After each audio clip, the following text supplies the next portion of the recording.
wabarakatuh, anak-anakku semua. Waalaikumsalam warahmatullahi wabarakatuh. Bagaimana kabarnya kalian?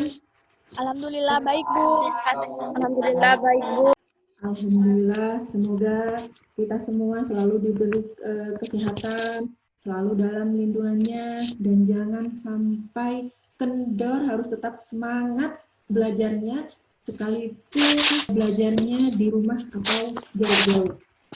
Baik anak-anakku, sebelum kita mulai pelajaran, alangkah baiknya kita berdoa bersama-sama agar mendapatkan ilmu yang bermanfaat. Berdoa dimulai. Berdoa selesai. Adakah yang masih ingat dengan materi sebelumnya, minggu yang lalu, tentang teks eksposisi? Apa itu strukturnya? Apa saja?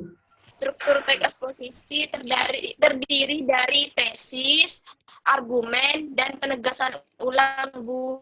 Ya, pinter. Bagus. Alhamdulillah masih ingat ya. Manfaatnya, apa sih sebetulnya manfaat kita itu mempelajari teks eksposisi ini? Ada yang tahu? Untuk menyampaikan pendapat, Bu. Bagus, Alia. Lagi.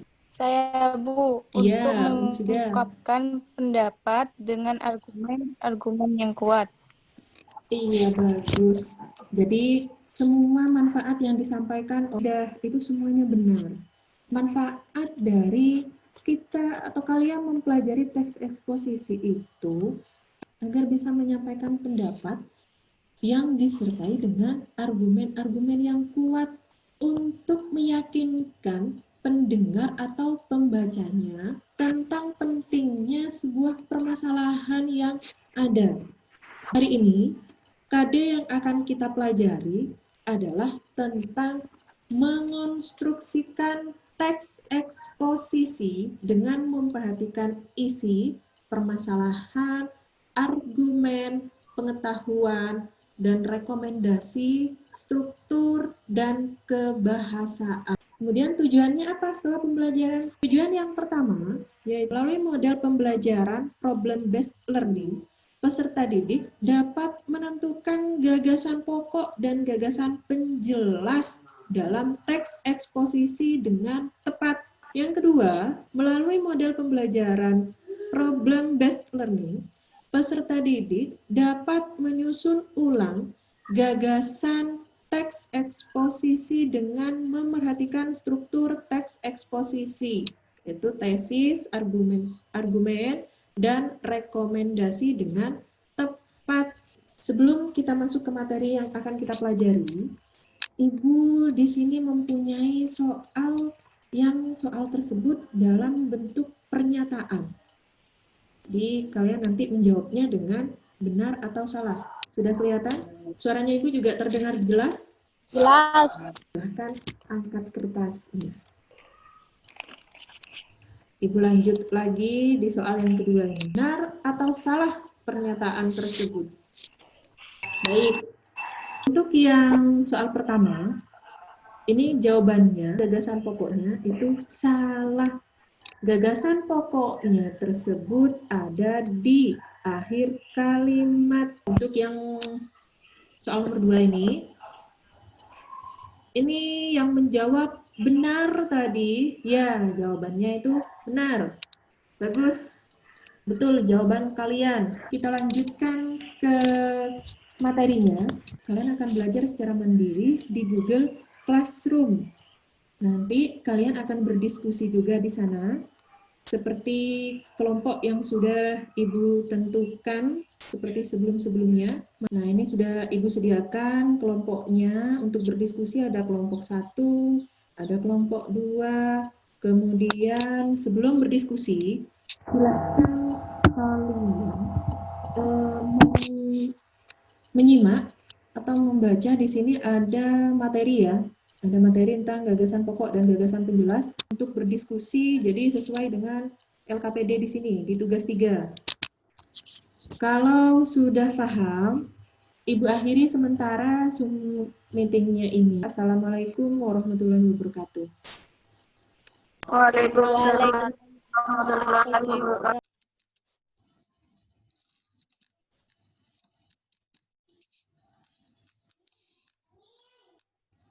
Gagasan pokok adalah gagasan yang berisi pernyataan umum yang kemudian dikembangkan menjadi sebuah paragraf utuh, atau bisa disebut juga dengan ide pokok. Sedangkan gagasan penjelas adalah gagasan yang berisi alasan atau argumen yang akan memperkuat gagasan pokok.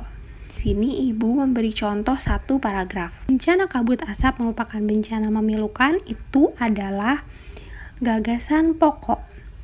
Nah, di yang sebelahnya, tabel sebelahnya itu adalah gagasan penjelas. Kalian juga bisa menyusun ulang teks eksposisi dari gagasan pokok yang sudah ada. Namun, tidak boleh melenceng terlalu jauh dari ide pokok aslinya.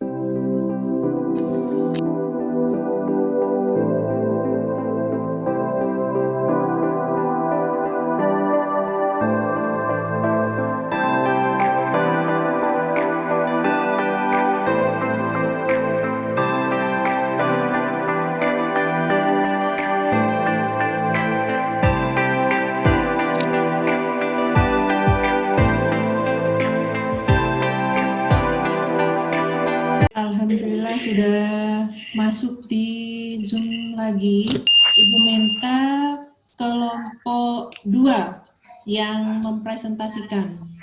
Untuk gagasan pokok yang terdapat pada teks eksposisi yang berjudul Upaya Melestarikan Lingkungan Hidup, paragraf 1 ada di awal kalimat, yaitu permasalahan seputar lingkungan hidup selalu terdengar mengemuka.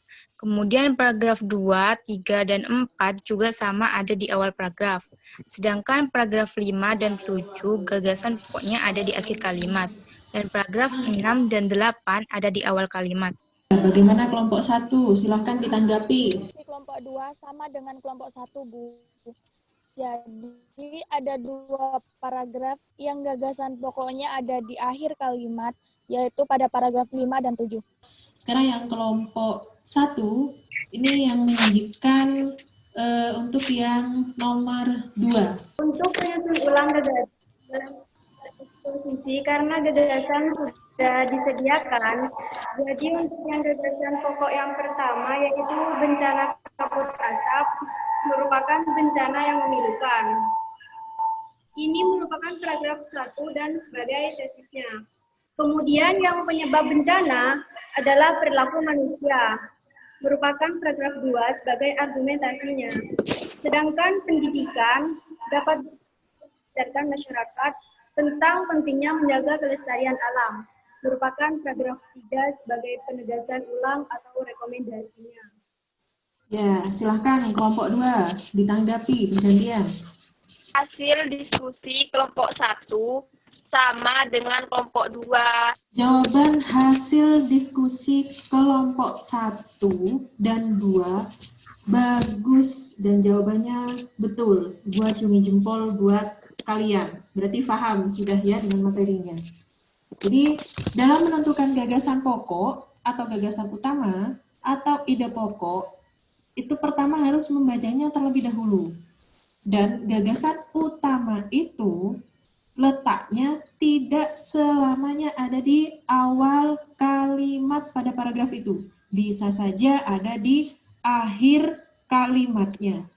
Kemudian, untuk menyusun ulang, sudah betul. Kalian tinggal menyusun dari gagasan pokok dan gagasan penjelas yang sudah ada menjadi dalam bentuk paragraf ke dalam teks eksposisi, tentunya dengan memperhatikan struktur teks eksposisinya. Ada yang mau ditanyakan, anak-anak? Tidak, Bu.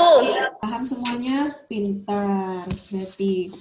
Baik, Ibu di sini mempunyai soal-soal yang harus kalian jawab. Sudah kelihatan? Sudah, Bu. Ya, Bu. Ya, baik. Pertanyaannya di sini, susunan kalimat acak tersebut agar membentuk teks eksposisi yang padu adalah Bu. yang E. Bagus, pintar. Ayo, apa ini jawabannya? B, Bu. B. Yang B. Bagus. Alhamdulillah, siswa-siswinya Ibu sudah paham. Bagus sekali. Dari materi ini, kalian sudah memahami betul dan bisa menjawab semua soal-soal barusan dengan tepat. Kalau seperti itu, Ibu minta Fendi untuk merefleksikan.